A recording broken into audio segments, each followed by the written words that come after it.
Hi everyone, और अब हम फाइनली स्टार्ट करने वाले हैं अपनी C++ प्रोग्रामिंग के साथ।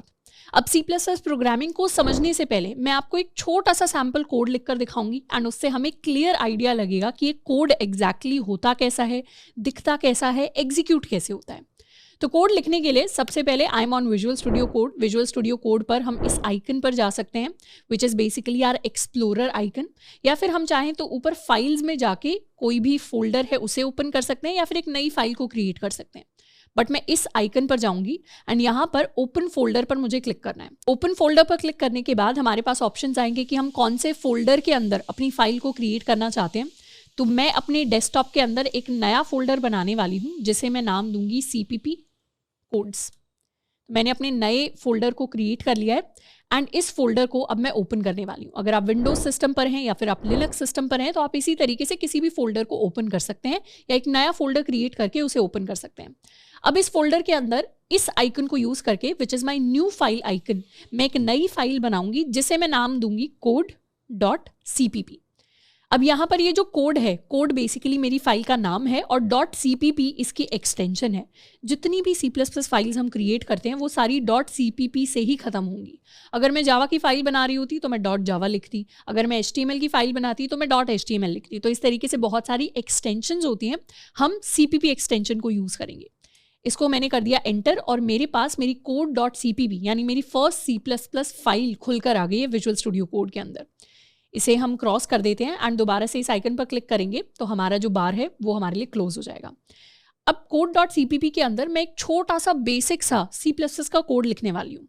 उस कोड का मतलब क्या है, वो कोड एग्जीक्यूट या रन कैसे होता है, उसकी हमें कोई टेंशन नहीं लेनी, क्योंकि फर्स्ट टाइम आप इस कोड को देखेंगे तो आपको बिल्कुल समझ में नहीं आएगा कि यहाँ पे क्या लिखा हुआ है। अब मैं जल्दी से अपने कोड को लिखने वाली हूँ iostream using namespace std int main and ये हो गया रिटर्न 0। तो ये बेसिकली मेरा एक छोटा सा सैम्पल C++ का कोड मैंने लिख दिया है जिसका काम है कि ये कुछ भी नहीं करता है, ये सिर्फ रन करेगा यानी एग्जीक्यूट करेगा, पर ये कुछ भी नहीं करेगा। अगर इस कोड के अंदर मुझे कुछ आउटपुट लेकर आना है तो यहाँ पर मैं लिख दूंगी cout अपना कॉलेज एंड इसे कर लेते हैं सेव। तो इतना सा कोड मैंने लिख दिया है। अभी इसका मतलब हमें बिल्कुल भी नहीं समझ में आ रहा होगा। मैं इस कोड को एक बार रन करने वाली हूँ एंड रन करके क्या होगा, इट्स रनिंग एंड फाइनली जो चीज़ मैंने यहाँ पर लिखी थी इन डबल कोट्स के अंदर अपना कॉलेज, वो मेरे पास स्क्रीन पर प्रिंट होकर आ गई। यहाँ पर कोड ने कितना टाइम लिया एग्जीक्यूट होने के लिए वो टाइम भी मुझे दिखाई दे रहा है। तो बेसिकली अपने पूरे कोर्स के अंदर जब हम C++ के कोड्स की बात कर रहे होंगे तो हम कुछ इसी तरीके की फाइल्स बना के ऐसा ही कुछ कोड लिख रहे होंगे, और जब हम बात कर रहे होंगे कि हमें इस कोड को रन करना है तो हम इसी तरीके से उसे रन करके अपना जो आउटपुट है उसे एक स्क्रीन के ऊपर प्रिंट करवाने की कोशिश कर रहे होंगे। ये जो आउटपुट है अभी आउटपुट स्क्रीन से आ रहा है, हम चाहें तो इसी सेम आउटपुट को अपने टर्मिनल से भी जनरेट कर सकते हैं। अब ये टर्मिनल क्या होता है उसके बारे में अभी थोड़ा देर में हम बात कर रहे होंगे।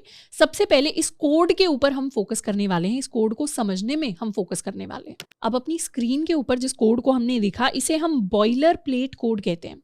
बॉयलर प्लेट कोड होता है टेम्पलेट कोड, मतलब ये ऐसा कोड है जो आपको हर बार लिखना ही लिखना पड़ेगा, चाहे आप कोई भी प्रोग्राम लिख रहे हैं C++ के अंदर जब भी हम डेटा स्ट्रक्चर्स एंड एल्गोरिथम्स को पढ़ रहे हैं। अब ये हमारा बॉयलर प्लेट कोड है। अब जब भी हम किसी भी कोड को समझेंगे, कोड को हमेशा हम ऊपर से नीचे की डायरेक्शन में समझ रहे होते हैं, और जब भी हम कोड खुद भी लिख रहे होंगे तो हमारा लॉजिक कैसे वर्क करता है, जैसे फ्लो चार्ट्स के अंदर हमने देखा हमारा लॉजिक हमेशा ऊपर से नीचे की तरफ वर्क करता है, यानी पहले ये लाइन एग्जीक्यूट होगी फिर ये लाइन एग्जीक्यूट होगी। तो इस तरीके से सीक्वेंशियली हम अपने कोड को एग्जीक्यूट करा रहे होते हैं। अब हमारे बॉयलर प्लेट कोड के अंदर बहुत सारे डिफरेंट पार्ट्स हैं। सबसे टॉप पे ये जो हमने #include iostream लिखा हुआ है इसे हम प्री प्रोसेसर डायरेक्टिव कहते हैं। प्री प्रोसेसर डायरेक्टिव्स का काम होता है कि ऑलरेडी किसी और ने C++ के अंदर कोई कोड लिखा होगा, उसे अगर हम अपने प्रोग्राम के अंदर यूज करना चाहते हैं तो हम उसे इंक्लूड कर सकते हैं। या फिर अगर आपने थोड़ा बहुत C++ ऑलरेडी पढ़ा हुआ है तो आपने मैक्रोज का नाम सुना होगा। मैक्रोज भी एक टाइप के प्री प्रोसेसर डायरेक्टिव्स होते हैं। अब प्री प्रोसेसर डायरेक्टिव्स डिटेल में क्या होते हैं उन्हें हम थोड़ी देर में समझने वाले हैं। सेकंड जो लाइन है उसमें हम कुछ नेम स्पेसेस की बात कर रहे हैं, उसे भी अभी हम डिटेल में समझने वाले हैं। और फिर फाइनली हमने अपना मेन फंक्शन लिखा है। फंक्शंस कुछ ब्लॉक ऑफ कोड होते हैं जो हमारे लिए कुछ काम करके देते हैं। अब फंक्शंस कोई छोटी चीज़ नहीं होती, फंक्शंस के ऊपर बाद में जाके हम एक पूरा डेडिकेटेड चैप्टर पढ़ेंगे। तो बिल्कुल भी ये एक्सपेक्ट नहीं करना कि हमें आज की क्लास में समझ में आ जाएगा फंक्शंस क्या होते हैं। आज की क्लास में तो हम अपनी C++ प्रोग्रामिंग की शुरुआत कर रहे होंगे।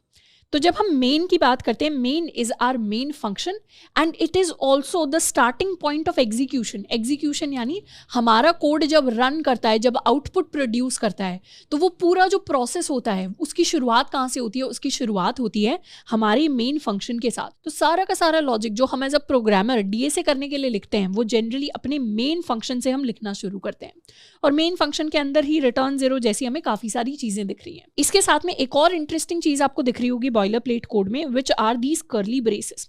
कर्ली ब्रेसेस दिखाते हैं एक ब्लॉक ऑफ कोड को, यानी ये कर्ली ब्रेस दिखा रहा है कि मेन फंक्शन यहाँ से शुरू होता है और यहाँ पर ख़त्म होता है। तो कर्ली ब्रेसेस बेसिकली पेयर्स में आते हैं, जोड़ा बन के आते हैं, और वो दिखाते हैं कि एक मेन फंक्शन या एक फंक्शन यहाँ से यहाँ तक है। बाद में जाके हम लूप्स की, कंडीशनल स्टेटमेंट्स की भी बात करेंगे तो भी हमें पता चलेगा कि हमारा जो ब्लॉक ऑफ कोड है वो कहाँ शुरू होता है और कहाँ पर ख़त्म होता है। अब इसके साथ में एक रिटर्न 0 नाम की स्टेटमेंट हमें दिख रही होगी। रिटर्न 0 जहाँ भी दिखे मतलब हमारा कोड यहाँ पर एंड कर गया, it is the last point. Main की जो शुरुआत है, मतलब ये जो करली ब्रेस है, this is the starting point and return 0 is the last point. तो हमारा जितना भी लॉजिक होगा वो पूरा का पूरा लॉजिक हम कुछ यहाँ पर लिखने वाले हैं अपने कोड के अंदर। तो बॉयलर प्लेट कोड हमारा टेम्पलेट हो गया और उसके अंदर हम अपना कोई भी एक्स्ट्रा लॉजिक है जिसे फिट कर सकते हैं। तो बॉयलर प्लेट कोड को आपको भी एक साथ याद करने की जरूरत नहीं है कि इन चीजों का क्या मतलब है। हम इस कोड को हर एक सिंगल क्लास के अंदर लिखने वाले हैं। हम इस कोड को इतनी बार लिखेंगे कि हमारे दिमाग में छपने वाला है एक पॉइंट के बाद।